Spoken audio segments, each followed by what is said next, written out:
दोस्तों आज इस वीडियो में हम बात करेंगे न्यूट्रिएंट्स की, पोषक पदार्थ। साइंस का काफ़ी इंपॉर्टेंट टॉपिक है ये।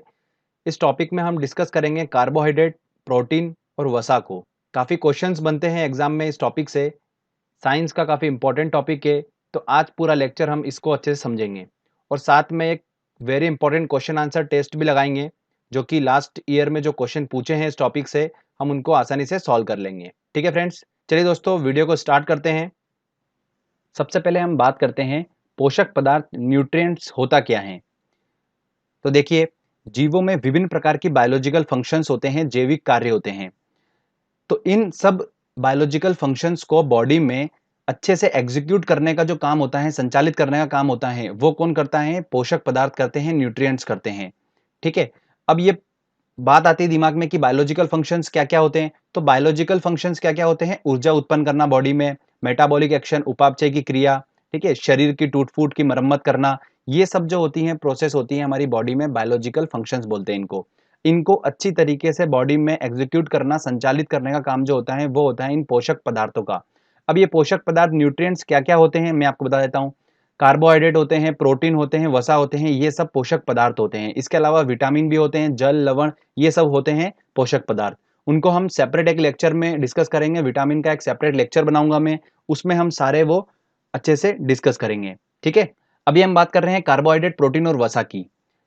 इन तीनों को एक साथ इसलिए लिया गया है दोस्तों, क्योंकि कार्बोहाइड्रेट, प्रोटीन और वसा जो होते हैं हमें बॉडी में ऊर्जा प्रदान करते हैं, और जबकि विटामिन जो होता है उससे हमें बॉडी में ऊर्जा प्रदान नहीं होती है। ठीक है, उसका काम अलग होता है बॉडी में, वो मैं आपको बाद में बताऊंगा। तो कार्बोहाइड्रेट, प्रोटीन, वसा का काम क्या होता है? मेनली होता है कि ये हमारी बॉडी को ऊर्जा प्रदान करते हैं। ओके। अब एक एक करके सभी को मैं डिस्कस करता हूं आपसे और अच्छे से आपको इंपॉर्टेंट पॉइंट बताता हूं जो एग्जाम में पूछे जाते हैं। सबसे पहले हम बात करते हैं कार्बोहाइड्रेट की। तो कार्बोहाइड्रेट क्या होता है? जब कार्बन, हाइड्रोजन और ऑक्सीजन एक फिक्स रेशियो में मिले होते हैं, 1:2:1 में, जो मिलकर एक पदार्थ बनता है, उसको हम क्या बोलते हैं? कार्बोहाइड्रेट बोलते हैं। ठीक है। शरीर में 50 से लेकर 75% तक की जो ऊर्जा होती है वो हमें कहां से मिलती है? कार्बोहाइड्रेट से मिलती है। तो देखिए, मान लो हमें एनर्जी बिल्कुल कम हो गई बॉडी में, तो कार्बोहाइड्रेट हमें क्या करता है? ऊर्जा प्रदान करता है। अगर बोल सकते हैं हम सिंपल वर्ड में, जैसे कोई बाइक है, उसमें फ्यूल का काम कौन करता है? पेट्रोल करता है। तो सेम हमारी बॉडी में फ्यूल का काम कौन करता है? कार्बोहाइड्रेट करता है। अगला ध्यान रखिए दोस्तों, इसके रूप होते हैं। कार्बोहाइड्रेट 3 टाइप का होता है: मोनोसेकेराइड कार्बोहाइड्रेट, डाइसेकेराइड और पॉलीसेकेराइड। तो इसके कौन कौन से फॉर्म होते हैं? देखिए, glucose, fructose, galactose, sucrose, maltose और लेक्टोज, ये सभी जो है ये कार्बोहाइड्रेट के रूप हैं। अब ग्लूकोज जो होता है वो सबसे जल्दी एनर्जी प्रदान करता है। ग्लूकोज, ध्यान रखिएगा, इन सभी में सबसे जल्दी एनर्जी कौन प्रदान करता है? ग्लूकोज करता है। फ्रुक्टोज जो होता है वो कहां से प्राप्त होता है? हमें शहद से फ्रुक्टोज प्राप्त होता है। तो ये इंपॉर्टेंट पॉइंट है, ध्यान रखिएगा। अगर 1 ग्राम ग्लूकोज के पूर्ण ऑक्सीकरण, मतलब 1 ग्राम ग्लूकोज को अगर हम दहन करते हैं, जलाते हैं, तो उससे हमें कितनी ऊर्जा मिलती है? 4.2 किलो कैलोरी ऊर्जा प्राप्त होती है। ध्यान रखिएगा, 1 ग्राम ग्लूकोज के पूर्ण ऑक्सीकरण पर। अगला पॉइंट आता है कि कार्बोहाइड्रेट का एक और मेन काम होता है कि न्यूक्लिक अम्ल का निर्माण करते हैं बॉडी में। और ये न्यूक्लिक अम्ल का काम क्या होता है? ये अनुवांशिक गुण जो होते हैं, जेनेटिक गुण जो होते हैं, उनको क्या करते हैं? एक पीढ़ी से लेकर दूसरी पीढ़ी तक ले जाने का काम करते हैं। कौन? न्यूक्लिक अम्ल। ओके। अब बात आती है कि कार्बोहाइड्रेट जो होता है वो हमें कहां कहां से प्राप्त होता है। तो गेहूं, चना, मक्का, बाजरा, आलू, शकरकंद, शलजम और शहद। ध्यान रखिएगा, शहद से क्वेश्चन पूछा जाता है। तो इन सब चीजों से हमें कार्बोहाइड्रेट प्राप्त होता है, ये उसके स्रोत हैं। तो ये मेनली बेसिक पॉइंट है कार्बोहाइड्रेट के बारे में जो आपको पता होना चाहिए। चलिए आगे बात करते हैं हम अब प्रोटीन के बारे में। प्रोटीन क्या है? प्रोटीन एक केमिकल कंपाउंड है, कार्बनिक यौगिक है, जो कि 20 अमीनो अम्ल से मिलकर बना होता है। 20 अमीनो अम्ल से मिलकर बना होता है ये प्रोटीन। ठीक है। हमारी बॉडी को 20 तरीके के प्रोटीन रिक्वायर्ड होते हैं। 10 तो क्या होते हैं दोस्तों? जो हमें हमारी बॉडी से खुद मिल जाते हैं, और 10 जो होते हैं वो हम भोजन से प्राप्त करते हैं। अगला पॉइंट ध्यान रखिएगा, शरीर में ऊर्जा उत्पन्न करना और शरीर की मरम्मत करने का काम होता है बेसिकली प्रोटीन का। ठीक है, मतलब ऊर्जा तो उत्पन्न करता है और शरीर की मरम्मत करने का काम इसका होता है। जो हमारे बॉडी में टिश्यू होते हैं, ऊतक होते हैं, उनका मरम्मत करने का काम किसका होता है? इस प्रोटीन का ही होता है। सोयाबीन जो होता है उसमें सबसे अधिक मात्रा में प्रोटीन पाया जाता है, 42% होता है, और उसके बाद फिर मूंगफली में भी अधिक मात्रा में प्रोटीन पाया जाता है। 1 ग्राम प्रोटीन के जलने से 4.1 किलो कैलोरी ऊर्जा प्राप्त होती है। अगला पॉइंट है, प्रोटीन की कमी से बच्चों में रोग हो जाते हैं। कौन कौन से रोग हो जाते हैं? क्वाशियोरकर और मरासमस रोग हो जाता है। तो थोड़ा ध्यान रखिएगा, इंपॉर्टेंट है ये। दाल, दूध, मछली, अंडा, सोयाबीन, पनीर और दही, इनसे हमें क्या करता है? अधिक मात्रा में प्रोटीन प्राप्त होता है। इसमें सबसे ज़्यादा होता है वो सोयाबीन, दाल से हमें अच्छी मात्रा में प्रोटीन प्राप्त होता है। ठीक है, तो शरीर के लिए प्रोटीन भी उतना ही ज़रूरी है जितना कार्बोहाइड्रेट है, क्योंकि ये छोटी-मोटी हमारी जो बॉडी में टूट-फूट होती है उसकी मरम्मत करने का काम कौन करता है? ये प्रोटीन ही करता है। अगला बात करते हैं दोस्तों हम वसा की, फैट की बात करते हैं। तो इसमें CHO मतलब कार्बन, हाइड्रोजन और ऑक्सीजन विभिन्न मात्रा में मिले होते हैं। अगर कोई फिक्स रेशियो में मिले होते हैं तो वो होता है कार्बोहाइड्रेट, और जो विभिन्न मात्रा में मिले होते हैं उसको हम क्या बोलते हैं? वसा बोलते हैं, फैट बोलते हैं। वसा जो होता है वो 20 डिग्री सेल्सियस पे ठोस अवस्था में होते हैं, परंतु अगर वो इस ताप पर अगर द्रव अवस्था में है तो वो क्या बोलते हैं? उनको हम तेल बोलते हैं।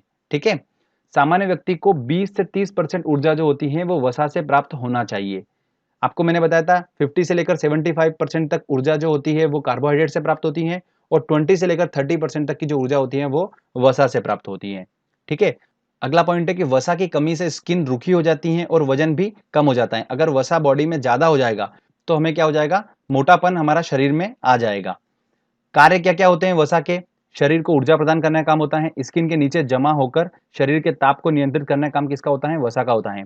शरीर के अंगों को चोट से बचाने का काम भी किसका होता है? वसा, फैट का ही होता है। अब एक इंपॉर्टेंट पॉइंट ध्यान से सुनिएगा, प्रोटीन, कार्बोहाइड्रेट और वसा के बारे में आपको बता रहा हूं।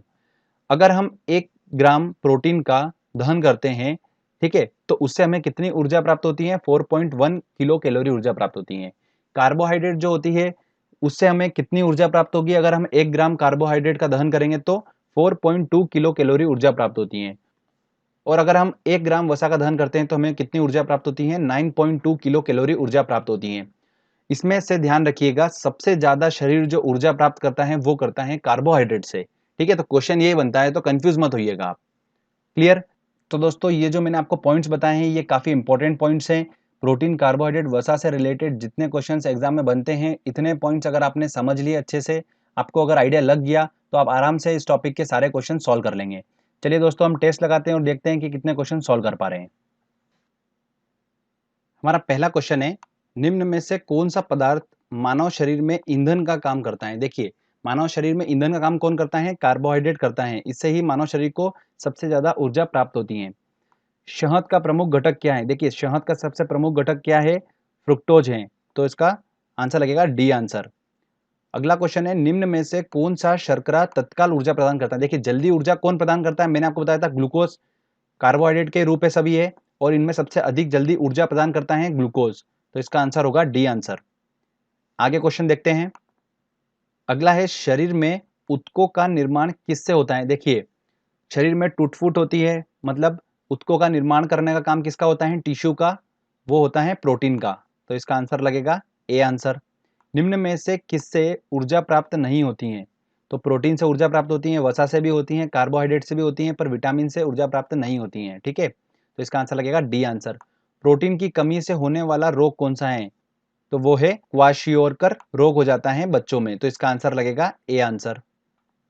अगला क्वेश्चन है, निम्नलिखित में से सर्वाधिक ऊर्जा प्रदान करता है? देखिए, कौन ऊर्जा प्रदान करता है सबसे ज्यादा? कार्बोहाइड्रेट सबसे ज्यादा ऊर्जा प्रदान करता है शरीर को। प्रोटीन को निम्न में से क्या माना जाता है? शरीर का निर्माण करने वाला, ऊर्जा उत्पादक, विनियामक या स्थूलवर्धक? तो सबसे ज्यादा क्या माना जाता है इसको? शरीर का निर्माण करने वाला। तो इसका आंसर लगेगा ए आंसर। निम्न में से किस में प्रोटीन नहीं पाया जाता है?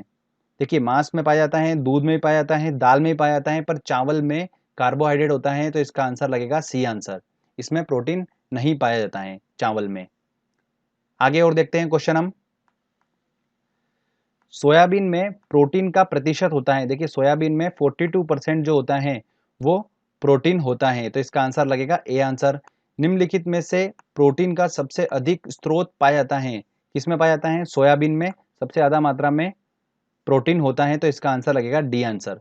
सिंपल सिंपल क्वेश्चन ही आते हैं इस टॉपिक से, बट अगर टॉपिक नहीं पढ़ा है तो हम क्वेश्चन सॉल्व नहीं कर पाएंगे फिर। अगला क्वेश्चन है, मानव शरीर में वसा जमा होता है, कहां पर जमा होता है? यकृत में, वसा ऊतक में। तो इसका आंसर लगेगा बी आंसर, वसा ऊतक में जमा होता है मानव शरीर में वसा। चलिए आगे और देखते हैं क्वेश्चन। एथलीट को निम्न में से किससे जल्दी ऊर्जा और ज्यादा ऊर्जा प्राप्त होती है? तो किससे प्राप्त होती हैं? वसा से, विटामिन से, प्रोटीन से या कार्बोहाइड्रेट से? तो उसे कार्बोहाइड्रेट से अधिक मात्रा में ऊर्जा प्राप्त होती है, तो इसका आंसर लगेगा डी आंसर। ठीक है दोस्तों, तो ये एक छोटा सा टॉपिक था, इतना कोई बड़ा टॉपिक नहीं है, बट इससे क्वेश्चंस बनते हैं एग्जाम में, तो हमने इसको अच्छे से समझ लिया और क्वेश्चन आंसर टेस्ट भी लगा लिया। तो इससे अगर क्वेश्चन आएगा एग्जाम में तो हम आसानी से उसको सॉल्व कर लेंगे। तो फ्रेंड्स, अगर आपको वीडियो अच्छा लगा है तो जल्दी से इस वीडियो को लाइक करिए, दोस्तों के साथ शेयर करिए और कमेंट करके बताइए वीडियो कैसा लगा। अगर आपने अभी तक चैनल को सब्सक्राइब नहीं करा है तो प्लीज़ जल्दी चैनल को सब्सक्राइब कर लीजिएगा। मिलते हैं दोस्तों अगले वीडियो में, तब तक के लिए जय हिंद, जय भारत।